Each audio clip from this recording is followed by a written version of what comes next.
Blood was allowed in the arena. But what about death? Gladiator movie taught you that a thumbs down meant an instant execution, and most people picture the Colosseum as a slaughterhouse. But the contracts behind the arena tell a very different story. Gladiators were not disposable slaves, and harming them was not free.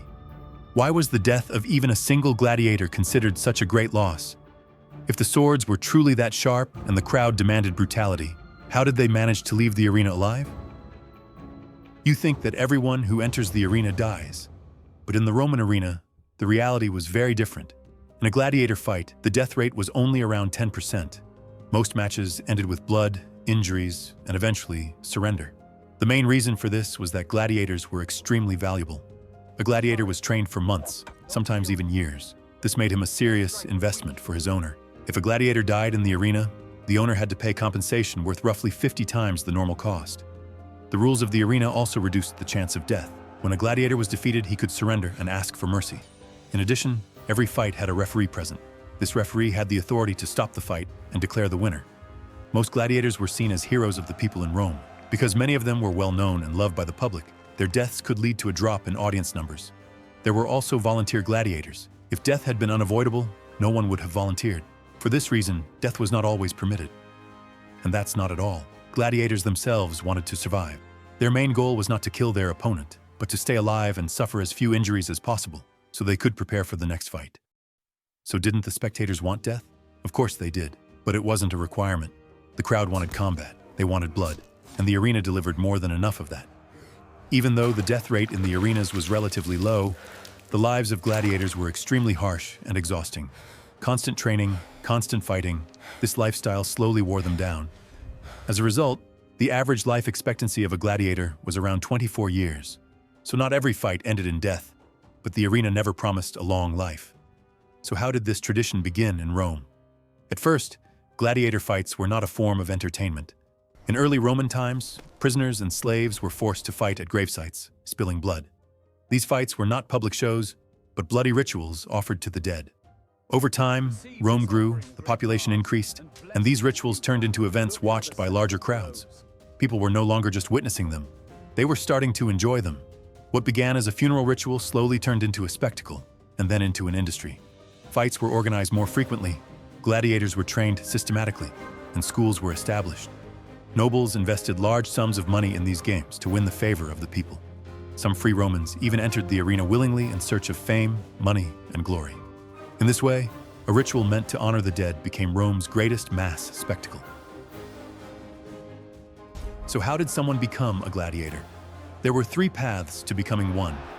The first path was through slavery and captivity. Those captured in war or bought as slaves were sent to gladiator schools called Ludus. There, they were turned into gladiators through months or even years of intense training. The second path was through punishment. Criminals were sent to the arena as part of their sentence. However, they were not considered true gladiators. They were given weak weapons, received little to no proper training, and were used purely to entertain the crowd.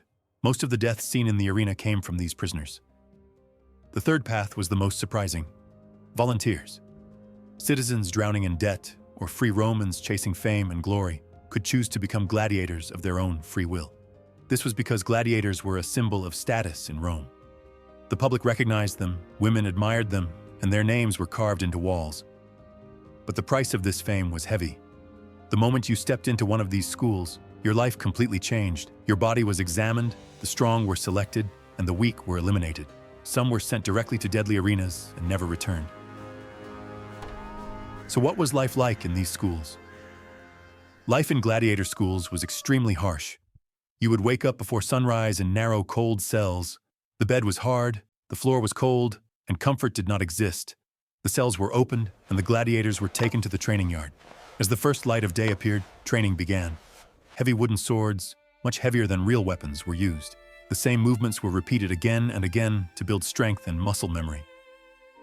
Lunch was not filled with meat, as many might expect. Gladiators were usually fed barley, legumes, and water. At certain times, talking during meals was forbidden. Strict precautions were taken against escape. Escaping was nearly impossible. And even if someone did escape, they were easily identified and captured because gladiators were branded. There was only one way out of these schools: survival. Those who managed to live long enough and master their skills could earn their freedom and sometimes continue as trainers. In the afternoon, paired combat training began. The matchups were chosen to be evenly balanced, just like in the arena. Even so, injuries were unavoidable. Fortunately, the schools had excellent medical care. Doctors treated each gladiator individually, and every wound was carefully bandaged. At the end of the day, everyone returned to their cells, performed their rituals, and lost themselves in their thoughts. Every day was the same: hard, brutal, and exhausting. For a gladiator, the most important day was fight day. On that day, they were washed, oiled, their armor was prepared, and their wounds were checked. When the time came, they marched into the arena in formation and saluted the crowd. Matchups were decided in advance and were usually evenly balanced. The goal was not to kill, but to gain the upper hand, draw blood, and satisfy the audience. Fights were organized according to gladiator types. There were 4 main types. Murmillo, heavily armored, carrying a large shield and a short sword, focused on strength and endurance. Retiarius, almost unarmored, using a long spear and a net, focused on speed and agility. Thraex, a master of offense with a short curved sword, a small shield, and a terrifying helmet.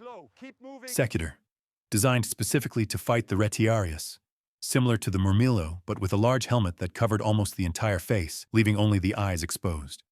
When these types faced each other, the result was a unique spectacle. Because gladiators fought constantly, they became extremely famous among the public. Successful ones were like superstars of Rome. Their names were carved into walls, and they had countless fans.